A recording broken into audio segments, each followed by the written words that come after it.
What is this? When I got home from my work assignment abroad, my room was empty. Oh, the useless wife who went on a trip abroad is finally back. I turned towards the voice coming from behind me. I saw my mother-in-law grinning. What's going on? I cleaned out the trash. I threw out all your things. I was stunned. How could you do that? This is your punishment. You're a housewife, but all you do is play around. This is my apartment now. Do you get it? You've nowhere else to go now. Leave immediately. Haha. You don't seem to realize how serious this is. Disgusted, I ignored my mother-in-law's laughter and began dialing a number on my phone. Hello? Yeah, sorry, actually, my husband's mother. As my mother-in-law listened into my conversation, her face became increasingly blue. She seemed to finally realize how bad what she had done was. No way! That much money? Please forgive me! I smiled and thrusted my phone at my mother-in-law. Here you go. It's time for you to get your punishment. When my husband Joseph and I got married 6 months ago, we moved into our current home. I work from home. I met Joseph in university. We continued dating after graduating, and eventually we decided to get married. Joseph is a calm and kind man. Unfortunately, because of that, he could be indecisive and a bit of a pushover. That didn't bother me before we got married, but after getting married, I began to wish he'd be a bit more serious. Joseph's mother is a very loud and pushy person. She is someone who likes flashy things and has a particular fashion sense. If I was to ever hear her calling my name in the streets, I'd definitely pretend I don't hear her. After we moved, my very particular mother-in-law began visiting our home every day. She came up with all sorts of reasons to come over and stay until it became dark out. At the beginning, I tried convincing her to leave by saying things like, "I'm worried about Joseph's father," or, "If it gets late, it could be dangerous outside." But it never worked. I tried explaining to her that I work from home, but 1 month passed and she didn't get it. I work from home on my laptop. I have a lot of work to do, so I'd like to focus on it. Huh. You're just lying. All you do is play around on your computer. My mother-in-law would laugh and not listen to anything I said. To top it all off, she would invite her friends to come over with her to our apartment without permission. She once brought over 5 friends, which put her in a great mood. Look, this apartment is worth $750,000. It has an amazing view, doesn't it? She showed off our apartment to all of her friends, and she forced to prepare them all snacks and tea. A few hours later, they finally finished. My mother-in-law left me to clean, and it was only natural for me to do so. We went to send her friends off. After her friends left, she came back up to our apartment. Ah, that was so much fun! It's wonderful having a son. I'm so proud of him. She jumped on the couch. Because my mother-in-law was always coming over, I could never finish my work during the day. I had to work late into the night to catch up on it. I was super sleep deprived. That day, some especially important deadlines were approaching, so I had been worrying about them since this morning. The fact that my mother-in-law forced me to host her friends on that day made me sort of boil over with anger. As I cleaned the house, I cursed my mother-in-law internally. Doing this every day? Give me a break. What's so fun? This isn't even your house. You didn't even offer to pay for everything you and your friends just ate now. You leech. Let me do my work. My mother-in-law came into the kitchen to make sure I was cleaning. Okay, I'm leaving. I plan on inviting another group of friends over next week, so see you then, she said. At that moment, I heard something pop, and I began to let everything I had been holding inside my heart out. Hey, do you realize how rude you are? This isn't your home, yet you come here every day. You brought your friends over to show off. Don't you think that's too much? I'm not your maid. How many times do I have to tell you I'm working? Let me use this opportunity to make it clear. You're bothering me. I couldn't stop it. The color of my mother-in-law's face began to change. When I finished, she began to scream back at me. Bothering you? You're my son's wife! What's wrong with me coming over to my son's house? You're just a housewife who spends all day messing around. You don't even do any housework. You can't just talk back to your husband's parents. You're the one who's gone too far. You're a freeloader. I'll remember this. She left her apartment red-faced and in a huff. That night, I told Joseph about what had happened. I desperately asked him for help. I wonder what will happen. She's old and super stubborn, right? I don't want to be a bad son, so I think we should just listen to her. He was totally on his mother's side. This was the first time Joseph spoke so firmly about something, which surprised me. Usually, he was the type of person to vaguely answer or run away if I tried to ask him for advice. This was the first time a conversation of ours has ended like this. I thought he would understand me at least a little bit, so I was very disappointed. From that day, I stopped trusting in Joseph. In the middle of that weird atmosphere, I suddenly got called on for a 2-week-long business trip abroad. When I told Joseph, saying it's just work is an excuse, right? You're actually just going for fun, aren't you? He was suspicious of me. Joseph had never gone on a business trip before, so I assumed that's why he didn't understand. Honestly, I was pretty excited for this opportunity to work abroad, but I couldn't help but think about my mother-in-law. I felt uneasy about what she would do during the 2 weeks I was going to be away. My business trip finished without any problems, and I returned home to the States. I was still feeling uneasy, but I felt happy to be home and thought about how Joseph must have been lonely while I was away. I told Joseph I'd be coming back today, so he should be home. I rang from the first floor of the apartment building. There was no reply. I rang again, but the apartment entrance still didn't open. That's weird. With no other choice, I dragged my heavy luggage up to our apartment building by myself. When I got to our apartment, I tried unlocking the door, but there was a chain in place. He's here. Is he asleep? Through the crack of the door, I called for Joseph to wake him up. I rang the doorbell again. Finally, I heard the footstep sounds, but it wasn't Joseph. It was my mother-in-law, appeared with an annoyed look on her face. She stood at the doorway and began to speak. What are you doing in my apartment? I hadn't entered my home yet, and I already had to deal with this. What kind of joke is that? Please open the door. You're the one who seems to be joking. You're not the owner of this apartment. Please give me a break. I was drowsy from jet lag, and I wanted to rest as soon as possible. Don't you know? The apartment is under my name now, so I won't let you in. My mother-in-law spoke with a triumphant look on her face.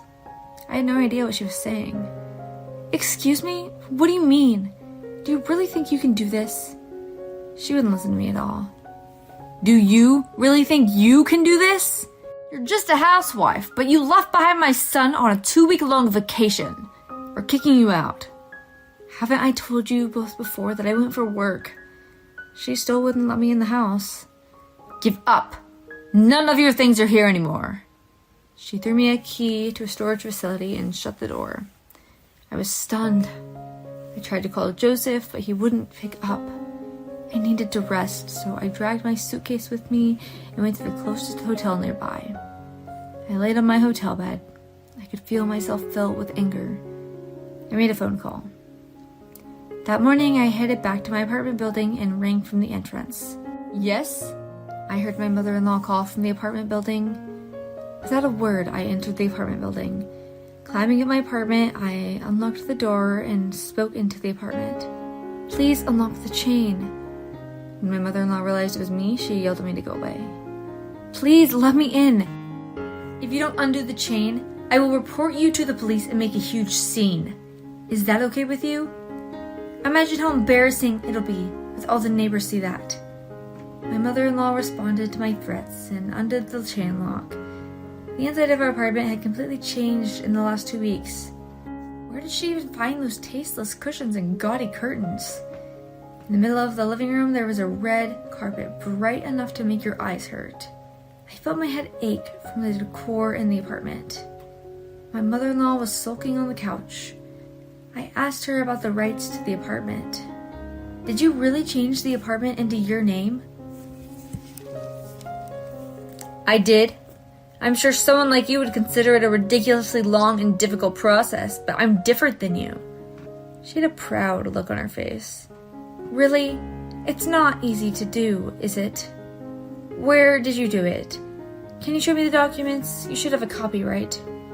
I asked her because I knew there was no way she had anything. I didn't do it. My clever son did it for me. So this time she planned on bringing in Joseph. Really? Then let me ask Joseph about it. I walked towards the bedroom. Don't go around my house without permission. My mother-in-law screamed, but I didn't care.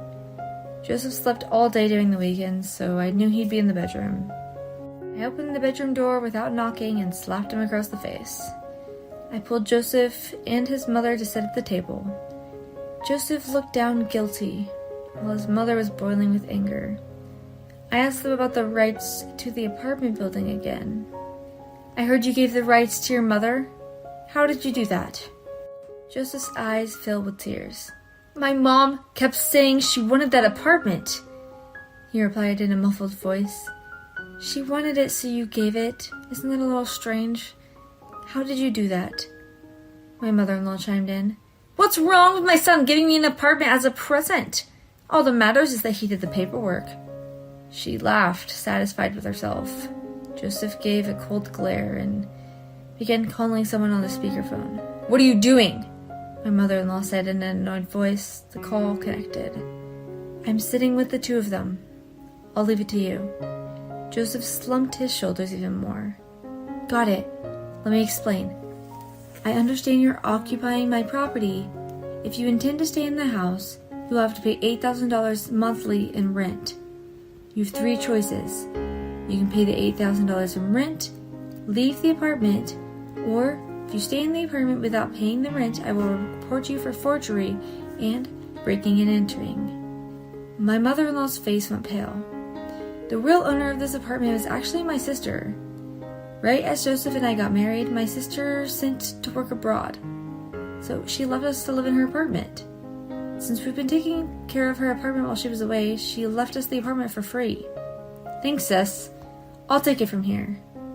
Get it together. If anything comes up, call me. I laughed and hung up the phone. I turned to Joseph. What you did was illegal. Why don't you explain everything to us? At last, Joseph began to speak. My mother kept pushing me and telling me to give her the apartment. Annoyed, I just answered, yeah, but she misunderstood. She went far, so I couldn't go back. My mother-in-law was in a state of shock, and her whole body shook. Joseph continued to make up excuses. I feel bad, but I thought you'd forgive me if I apologized. I asked your sister if my mom could take care of the apartment. That would sort of everything out. My mother-in-law finally understood what was going on. No, I won't leave. No way, I refuse. She began to throw a temper tantrum as if she was a small child. I pulled out the final card up my sleeve. Does Joseph's father know about this? My mother-in-law froze. Her tears and temper were obviously just all an act. At that moment, the doorbell rang. Nice timing. It was my father-in-law. Last night, after calling my sister, I had actually also called my father-in-law. Turns out that my mother-in-law ran away from their home because her husband had said he wanted to divorce her. The reason she had huddled herself up in our apartment is because she wanted to escape his demands for a divorce. Being in their home was tough on her, so she spent as much time as possible in our apartment. Four of us sat down together and began to talk. I'm sick and tired of you. It's divorce. Didn't I tell you I didn't want to? This wasn't going anywhere. I decided to encourage my father-in-law. I pulled out my phone and showed my mother-in-law a photo. It was a photo I took around a month ago when I happened to go to the spa and see my mother-in-law with another man. She was far away from me, but I immediately recognized her from her horrible fashion sense. With this piece of evidence against her, she couldn't run away anymore. After accepting the divorce, she turned to Joseph. Joseph, I will take care of you, so I can stay with you, right? She tried to convince him. Joseph was so shocked to see the photo of his mother with another man that he didn't even notice she was talking to him. I was overwhelmed by how selfish she was. Joseph doesn't have a job or a house. The reason he goes out every day is because he's job hunting. You really know nothing about your son, even though you're here all day. My mother-in-law trembled out of frustration and shock. Also, you're jobless? Don't make fun of my son. Then let me surprise you with something else. I can't tell you the full details about my job, but I'm a shadow writer. I make over $75,000 a year. You're assumed I'm spending all day and playing around, but I make a lot of money. Since I worked at a ghostwriter, my work was pretty confidential. You hid this from me! No way, you must be lying! My mother-in-law finally accepted the truth and realized she couldn't fight back anymore. After all of this, I had lost my trust in Joseph, so I told him I wanted a divorce. He and my mother-in-law moved out of the apartment, and they left Joseph begging to give him another chance, but I refused. Joseph had no choice but to agree to the divorce. So our marriage came to an end after only 6 months. We had no property to divide or anything. Joseph just had to leave. Around the same time, Joseph's parents also officialized their divorce. Getting divorced really invigorated my ex-father-in-law, and now every day is like a celebration for him. Joseph and his mother were both unemployed, so they couldn't rent a new apartment. They had to rely on some relatives that let them use a really run-down apartment they owned. I made sure to claim rent and utilities for my mother-in-law for the 2 weeks that she lived here in the apartment that I was away. Joseph's father also claimed monetary damages from her. In order to pay off everything, Joseph and his mother began desperately working part-time. My ex-mother-in-law, so I'm sure I'll no longer be able to recognize her from afar. Though I had caused my sister trouble, she laughed and joked and said that I better take care of myself in her apartment from now on. From this experience, I relearned that it only becomes meaningful to get what I want after I put in my own effort to obtain it.